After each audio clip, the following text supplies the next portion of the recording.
না দেখলে আমি স্থির থাকতে পারি না। আর নিমায় নবদ্বীপে হরি নামের খেলা খেলতে ভক্তদের নিয়ে খেলতে খেলতে হঠাৎ ঘরে মায়ের কথা মনে পড়ে গিয়েছে। ভক্তদের বললো, হে ভক্তগণ, আজকের মতো যে যা পারো ভক্তের চরণ ধরে নিয়ে ঘরে ফিরে চলে যাও। আজকের মতো ভক্তের চরণ ধরে নিয়ে ঘরে ফিরে চলে যাও। কেন না, বলা তো হয় না, যায় না, কালকে দেখা হবে কি হবে না। এই ভক্তের চরণের ধুলিতে কি রয়েছে, সাধুগুরুর চরণের ধুলিতে কি রয়েছে বলেন, ভক্ত পদ জল আর ভক্ত পদ ধুলি, ভক্ত ভক্ত অবশিষ্ট, এই সাধনের 3 বল।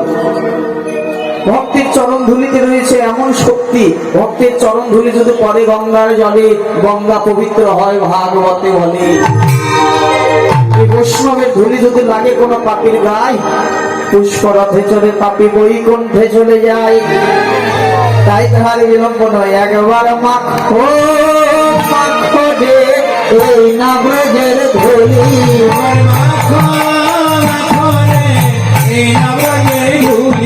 একবার মাখো মাখো রে এই না ব্রজের ধুলি,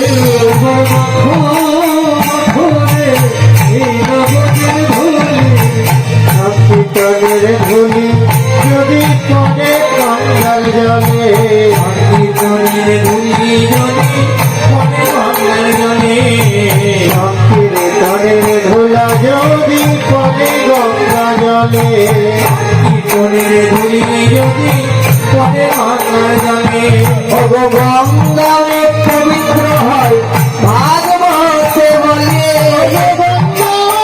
পবিত্র হয় ভাগবতে বলে। একবার মাখো মাখো রে এই না ব্রজের ধুলি,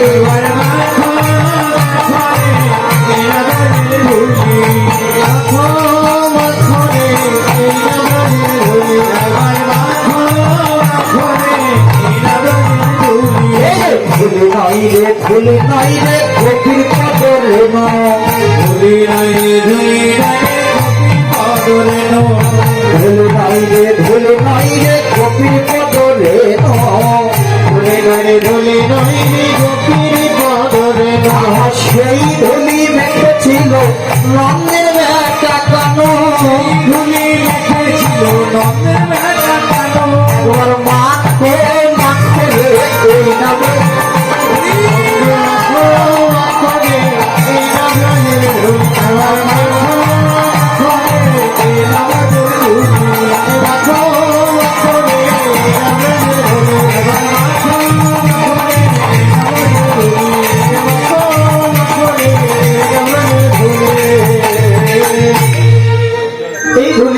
শক্তি রয়েছে। তো নিমাই তার ভক্তদের বলছে, যে যা পারো ভক্তের চরণ ধুলি নিয়ে ঘরে ফিরে চলে যাও। প্রভু আর বিলম্ব করলেন না, দেখো দিবায়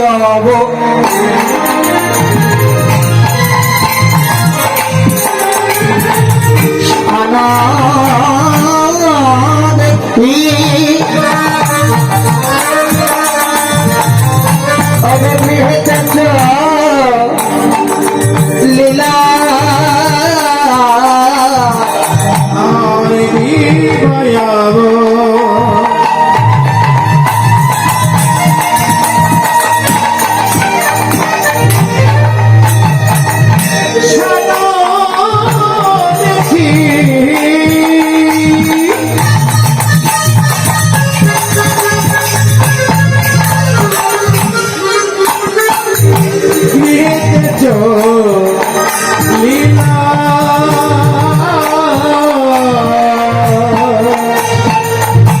জননীর চরণে আসি প্রণাম করিলা, জননী জননী আসি প্রণাম করিলা, জননী জননী আসি প্রণাম করিলা। যিনি স্বয়ং সম্পূর্ণ ভগবান, সে এসে মাতৃ চরণে প্রণাম করলো। কেন না, নিজের জীবকে শিক্ষা দিলেন, দেখো আমি আমার পিতা মাতার চরণে যেভাবে প্রণাম করলাম, তোমরাও আমাদের পিতা মাতার চরণে প্রণাম করো। কারণ আদি গুরু হলো পিতা মাতা। এই পিতা মাতাকে যদি শ্রদ্ধা ভক্তি যদি না করা হয়, যতই ধর্ম করা হোক না কেন, যতই ভালো কাজ করা হোক না কেন, সে কাজ কোনোদিন সফল হবে না বা কোনোদিন পূর্ণ লাভ করা যাবে না। মা বাবার চরণে আগে ভক্তি রাখতে হবে। সতীমাতা দেখছে যে নিমাইয়ের সর্ব অঙ্গে ধুলা, ভীত প্রদীপ নিয়ে নিমাইকে আরতি করবার জন্য দাঁড়িয়ে রয়েছে। নরহরিকে ডাকলেন, এ নরহরি, এই নেতা, আমার এই নিমাইয়ের অঙ্গে এমন করে ধুলাকে দিয়েছে। নরহরি নিতাই বলল, মা, নিমাই তোমার নিজের ছেলে দিকে তোমার নিমাইয়ের বদলে ঘিয়ের প্রদীপ দিয়ে দেখলে, একবার আমাদের দিকে তাকিয়ে দেখো গো মা। মাগো আমরাও মেখেছি, মাগো আমরাও মেখেছি, আমরাও মেখেছি, মাগো আমরাও মেখেছি, হরিনাম কীর্তনের ধুলা আমরাও মেখেছি। হরি নাম সংকীর্তনের ধুলায় আমরাও মেখেছি। নিমাই তোমার নিজের ছেলে দেখে শুধু দেখলে, আমাদের দিকে তাকিয়ে দেখো আমরাও ধরি, আমরাও ধুলা রেখেছি। নিতাই, আমার নিমাই যখন ধুলায় গড়াগড়ি গেল, আমার নিমাইকে তো ধরতে পারতিস। নরহরি বলে, মা গো, এই না বিশ্ব চরাচর মাঝে তোমার নিমাইকে কান্না ধরবার স্বাদ জাগে, কিন্তু তোমার নিমাই কিংবা মন্ত্র তন্ত্র জানে কেন? বললো, তোমার নিমাইকে যে জন ধরে মা, তোমার সেজন পাবে। তোমার নিমাইকে আমি ঘরে মা, আর সে ঘরে। তোমার নিমাইকে যে জন ধরে মা, তোমার সেজন পাবে। তোমার নিমাইকে যে জন ধরে, তোমার সে জন পাবে। তোমার নিমাইকে ধরবো ধরবো মনে করি, কিন্তু ধরতে গেলে তোমার নিমাই কিবা মন্ত্র তন্ত্র জানি।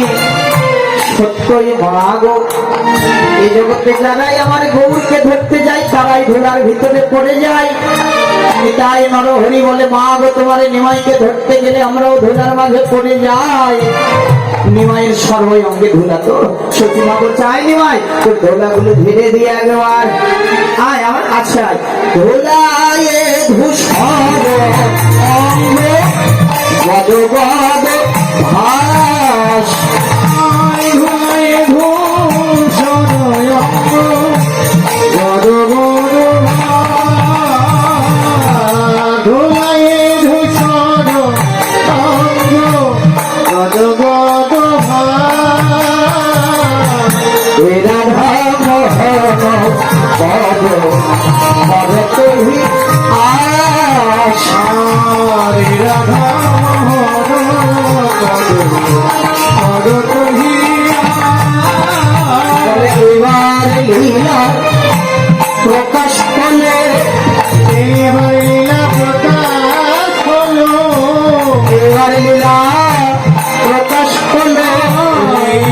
লীলা প্রকাশ হলো। এতক্ষণ গো কোনে ছিল, এবার লীলা প্রকাশ করলো।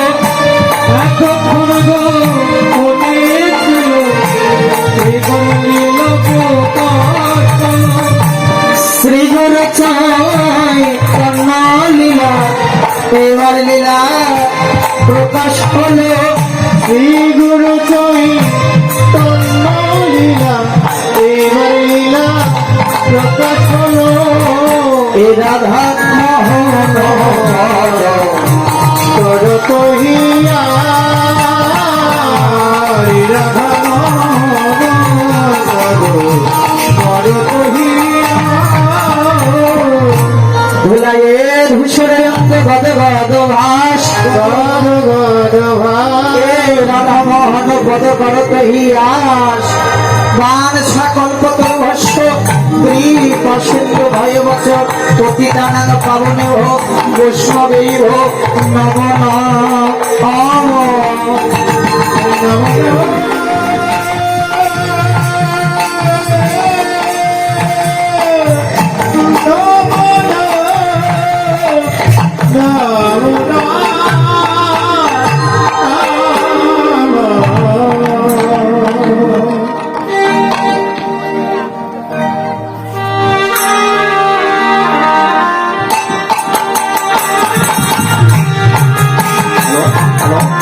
কৃষ্ণ শ্রীযুক্ত আমি সকলের চরণে ক্ষমা চেয়ে নিচ্ছি। আমাদের